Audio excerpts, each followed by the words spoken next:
Béni soit Dieu. Vous savez, quand Samuel a dit qu'il avait envie de pécher, je le dis devant Dieu, que je voulais dire ce bien quotidien je prêchais. Vous savez, il a dû partir dans un lieu, chercher du sucre parce que je suis un grand diabétique et je ne me sentais pas bien. Je suis obligé de me prendre un diabète et que j'ai un appareil esprit.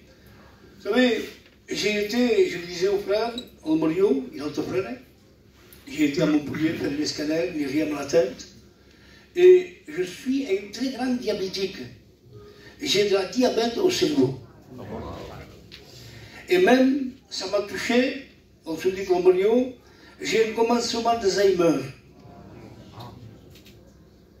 Et en plus, Samuel m'a dit sur la route, m'a dit, si tu peux te faire le pain.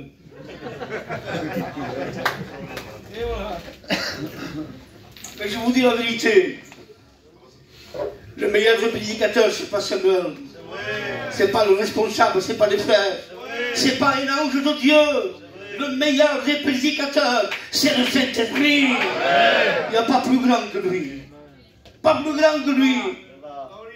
Vous savez, le frère a chanté un chœur, il dit, à cette drogue te destruis. Il détruit ta maison. Il détruit ton âme. Il détruit ton entour. Il détruit tout.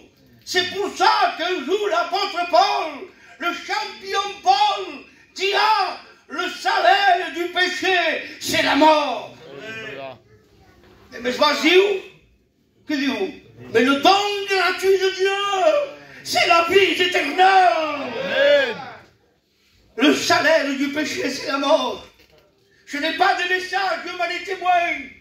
Mais comme je vous dis, le meilleur des prédicateurs musulmans est le Saint-Esprit. Salaire du péché. Si on peut marquer péché, il y a quelques lettres. Ce n'est pas une grande phrase, mais à combien il détruit? À combien il détruit les hommes? À combien il détruit les foyers? À combien il détruit la situation? Vous savez, à Perpignan, des enfants, ils prennent de la drogue. Des enfants, ils se droguent. En Gitane, nous Monsenava se battent cada dia. Pourquoi? Ils ne se battent pas pour une baguette, pour un pain, mais ils se battent pour la drogue. L'institut, le chef de tout ça, c'est le numéro 1, c'est Satan. Le salaire du péché, c'est la mort. Il n'y a pas plus grand que le péché. Le péché détruit les hommes. Le péché déforme les hommes. Le péché fait mal aux hommes. Le péché te fait perdre ton identité. Vous savez, une fois, il y a longtemps, il y a une vingtaine d'années, j'avais fait une émission avec le frère d'Espagne. Enfin, le frère, je dis, ça m'a sorti à mon naine. En naine, tu dois me connaître. Il chantait, il prêchait l'évangile. On est allé manger ensemble dans le restaurant à Perpignan. Et au bout de quelques jours, le péché l'a touché. Le péché l'a déformé. Il n'était plus le même. Et vous savez, j'étais chez moi. Et mes enfants, ils ont mis un CD. Ils m'ont dit, mais nous pas. White man. Je le dis devant Dieu que j'ai pleuré. Je dis, Seigneur, à combien le péché te détruit? Il n'y a pas plus grand que le péché. Malgré que Samuel il vient presque tous les jours, malgré que les frères sont toujours là, mais il n'y a aucun homme qui peut détruire le péché.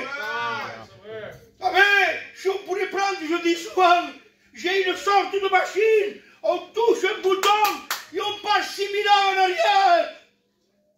Si on pourrait prendre Adam, la créature de Dieu, l'homme de Dieu, celui que Dieu a soufflé dans ses narines. Il dit Adam, le peuple catalan est détruit. Le péché détruit les hommes. Le péché nous noie. Est-ce que tu as un antidote? Adam dit, Église de Dieu, Samuel, le péché m'a détruit. Le péché m'a détruit. Je ne peux rien pour l'Église. Comment on fait, Adam? Samuel, écoute, il y a un homme qui un jour a sorti le peuple d'Égypte. Va le voir, il peut te renseigner. Cet homme, c'est le champion Moïse. Moïse, tu es l'ami de Dieu. Tu as parlé bouche à bouche avec Dieu. Ça ne te compagne. Il dit oui, Samuel. Un jour, Dieu avait mis une sentence sur la terre, sur les hommes. Il lui a dit, Seigneur, si tu le fais, efface mon nom du livre de vie. Et l'Éternel Dieu ne l'a pas fait. Et ne se compagne l'estimable. Mais Samuel, le péché, il n'y a rien pour lui, on ne peut pas. Le péché est détruit. Le péché, il s'est fait de toutes les nages. Et on ne peut pas le tuer. Il n'y a pas d'antidote. Comment faire? Espère. Il y a un homme qu'on appelle Petit Soleil. Un homme extraordinaire. Un homme qui arrache la gueule du lion. Va le voir. Petit Soleil, Samson, s'il te plaît. As-tu l'antidote pour ton peuple? Il a Samuel. Ah, mon ami, le péché m'a détruit. Le péché m'a rendu aveugle. Il se tournait la main pour les ennemis. Ouais. Le péché fait mal. Le péché détruit. Samson, donne-nous l'antidote. Samuel, l'église, il y a un champion. Un champion que Dieu a dit, si sera selon le cœur de Dieu. Amen. Le champion David. David, s'il te plaît, peux-tu nous dire l'antidote pour le péché? Et David dit, ah, Seigneur, écoute, le péché m'a détruit. J'ai pleuré toute la nuit. Ma peau était collée sur mes os. J'ai payé mon lit de larmes. Il n'y a pas de solution pour le péché. Il n'y a pas de refait. Il n'y a pas de feu comme Moïse. Tu ne peux pas combattre le péché. David, s'il te plaît, le peuple est en train de périr. Donne-nous l'antidote. Donne-nous ce qu'il faut pour détruire le péché. Et David dit, ah Samuel, il n'y a rien pour le péché. Le reste, il a tué les plus grands hommes de la Bible, le péché. On ne peut pas avec le péché. Mais écoute Samuel, j'ai entendu dire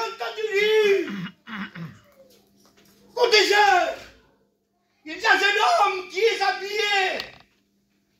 Un homme qui est habillé de peau. Il se nourrit de sauterelles et du miel sauvage. Désormais, de petits bougons. Désormais, je sais qu'il prêche la repentance. Va le voir. C'est le prophète le plus grand né de femmes. C'est Jean le Baptiste. Jean, s'il te plaît. Peux-tu nous donner l'antidote? Il dit, ah, frère, il y a pas. Moi, je suis là pour aplanir le chemin du Seigneur. Parce que c'est pour le fait. Jean, s'il te plaît. Le peuple est en train de mourir. La drogue, le péché détruit les hommes, déforme les hommes, brise les foyers. Mon frère, il n'y a pas d'antidote. Comme l'église, Nelson, c'est mingo tu qui me trouve presse. On ne trouve rien, on doit repartir. Mais le tout à coup de Dieu. Alléluia. Le tout à coup de Dieu, l'église. On voit le visage de Jean rayonnant. Il s'arrête un moment. Et Jean lui dit, ah, c'est pas grave. Voici l'agneau qui ôte le péché. Jésus de Nazareth. Le champion de tout. Il peut te purifier. Il peut te laver. Il peut enlever ce qu'il y a dans ta vie. Païen disait, Païen, l'ancien Païen, que Dieu le tienne au ciel. Païen disait, il est sous le goutte du sang de Jésus. il peut purifier une montagne pleine de péchés. Le sang de Jésus ne se périme point. Ce soir, ce sang, il veut couler dans ta vie. Ce sang, il veut te sauver. Ce sang, il veut te pardonner. Des fois, je dis, ah, je peux pas dire, mais qui marche. Tu peux faire ce que tu veux. Si le goutte de Jésus te touche, tu deviens blanc comme de la neige. Rabbi, Rabbi, il était là. Je vous demande de pardonner ça.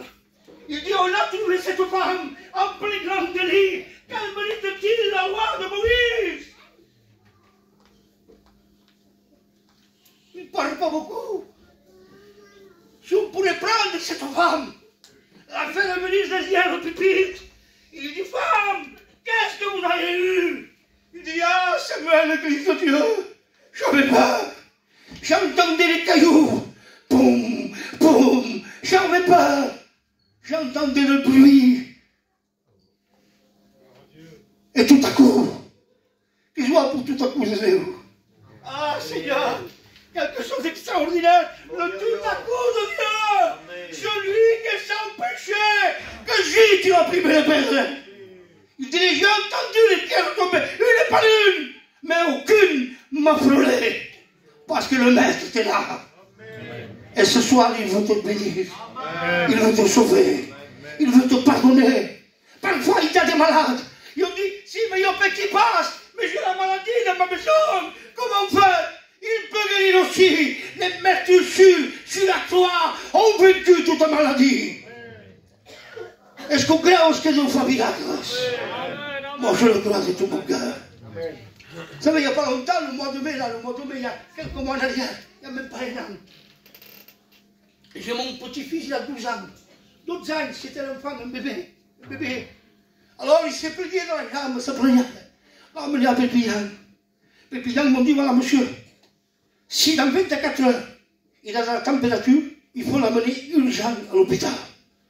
Alors, on est rentré chez nous, et au pas 24 heures, mais au bout d'une heure, mon fils, il avait 40 de température. Il avait dit à la mamie, Gafou, non, il est sur mon pied. Il est parti à Montpellier. Écoutez bien, je vais attirer votre attention pour vous dire qu'il pardonne les péchés, mais il guérit les malades. On est parti à Montpellier, on lui a fait une prise de sang. Et moi, je ne voulais pas que mon fils entende ce qu'il y avait. Je voulais parler avec le docteur. Je suis le patriarche de ma maison. Et il me dit, monsieur, écoutez, votre petit, il a une bactérie dans le sang. Alors je lui ai dit, mais monsieur, c'était important. Il m'a dit, oui, monsieur, très important. On a fait des examens. La bactérie s'est mise au rein.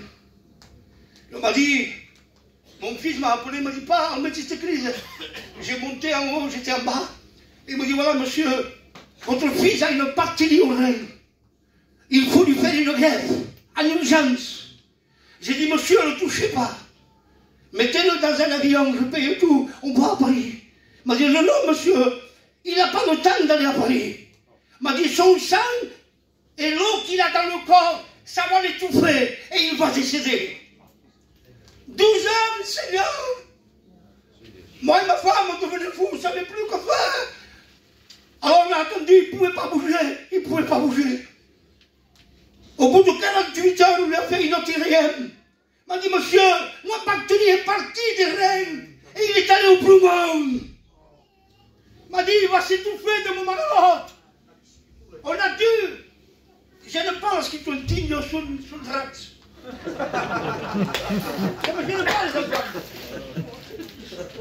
Il m'a dit, monsieur, ça peut le touffer de mon malade.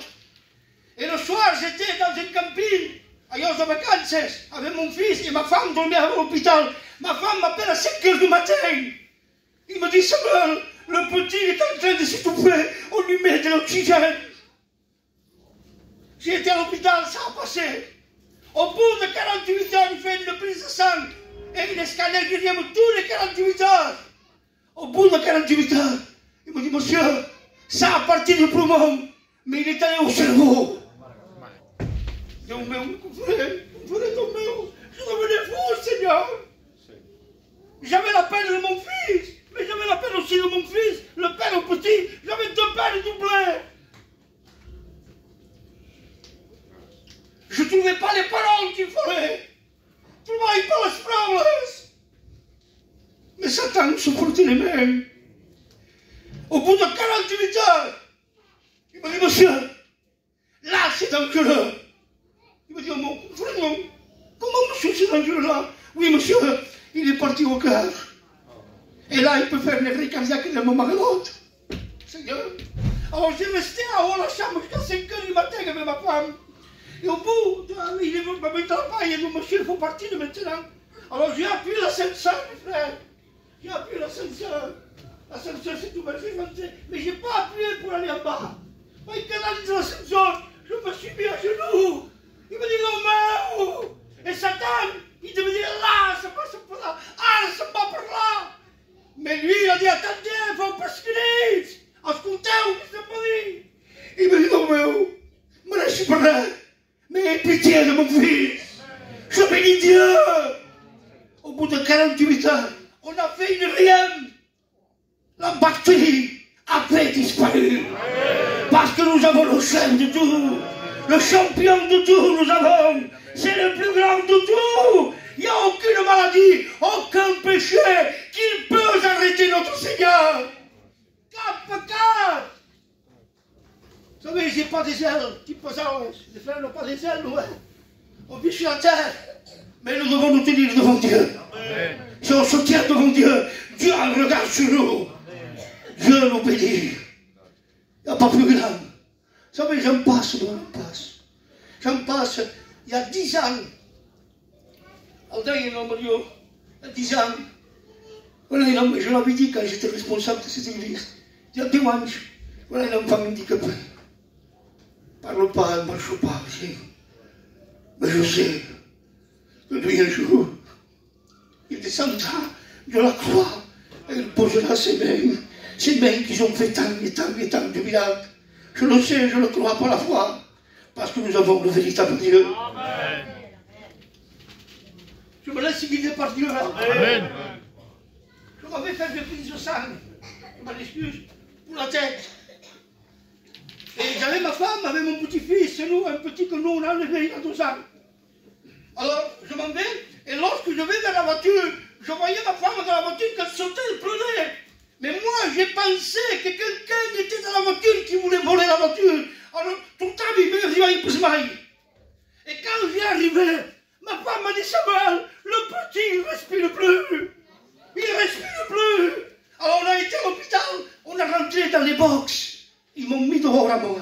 Ils ne m'ont pas voulu. Ma femme est rentrée avec lui. Mais moi, je voyais que mon fils ne respirait plus. Il ne respirait plus, Seigneur. Alors, j'ai ouvert la porte. D'un coup, j'ai vu ma femme par terre. Et mon fils sur une table, il nade. Et j'ai dit, ça y est, Seigneur. Il est mort. Il est mort, mon gars.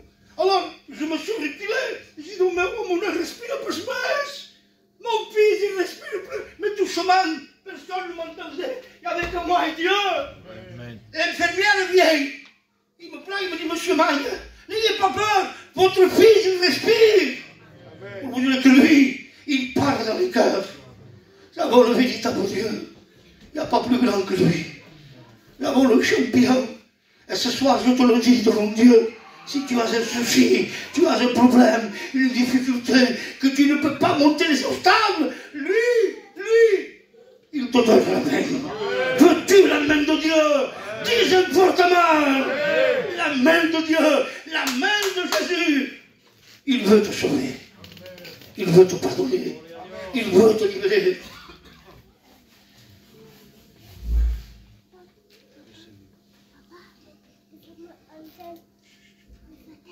Est-ce que tu le crois que Dieu peut te pardonner? Amen. Moi, je le crois de tout mon cœur. Vous savez, si je fais des arrêts, après ça, j'ai dit au professeur, à mon police, au docteur, je fais des arrêts. Il me dit, monsieur, parce que vous avez l'Alzheimer, et vous ne me rappelez plus. Il y a des moments que je ne me rappelle pas. Là, je ne savais pas où j'étais. Mais que Dieu bénisse le peuple. C'est vraiment pas plus grand que notre Seigneur. Champion de tout, frère. Tu ne te trompes pas avec lui. Tu peux y aller. Pas toujours un problème. Ça peut arriver des problèmes. des difficultés. On en a tous les jours. Moi, je suis pasteur, j'ai porté du deuil.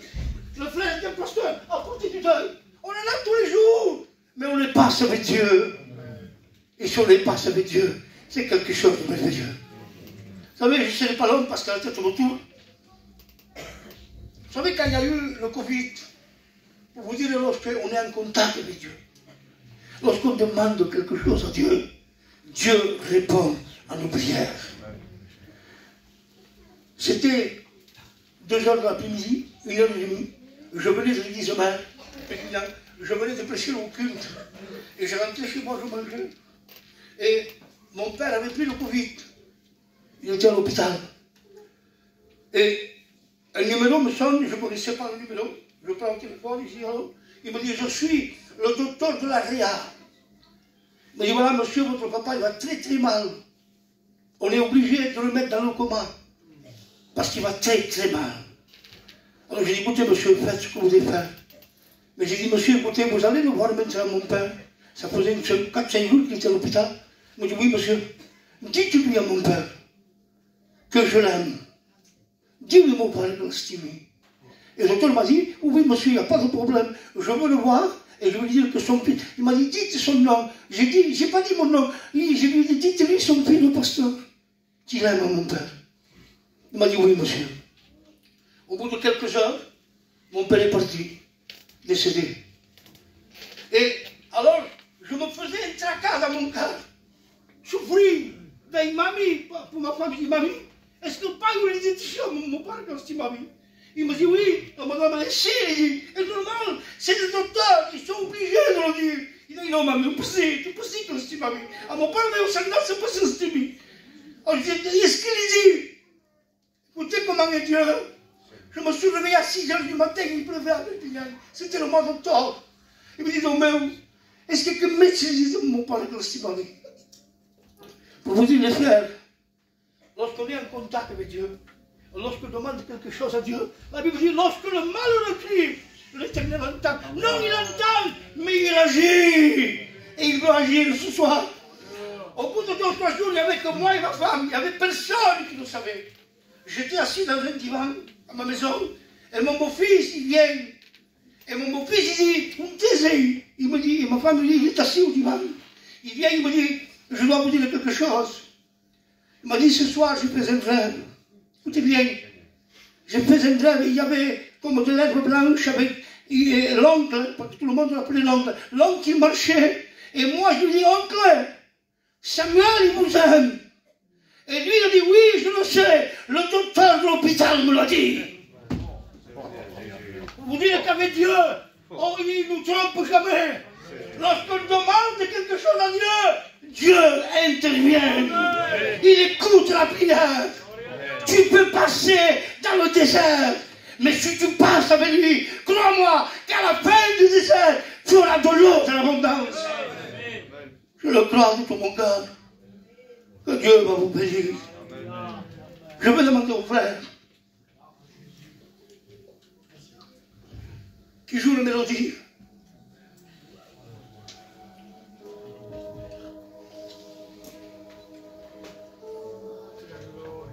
Vous savez, nous allons pas rester des heures.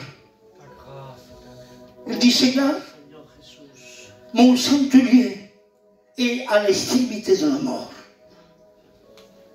Dis un seul mot, une seule.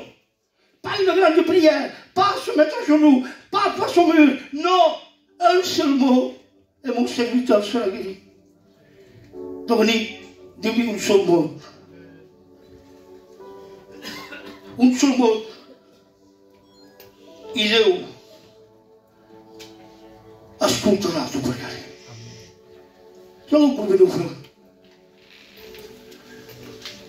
Église, regarde pas, bien dit ou mal dit, importe. La Bible dit, ma parole ne revient à moi que sans avoir effet de l'effet dans les cœurs. Le Seigneur passe pour peccato, non ti vergogna. La vergogna del passatempo.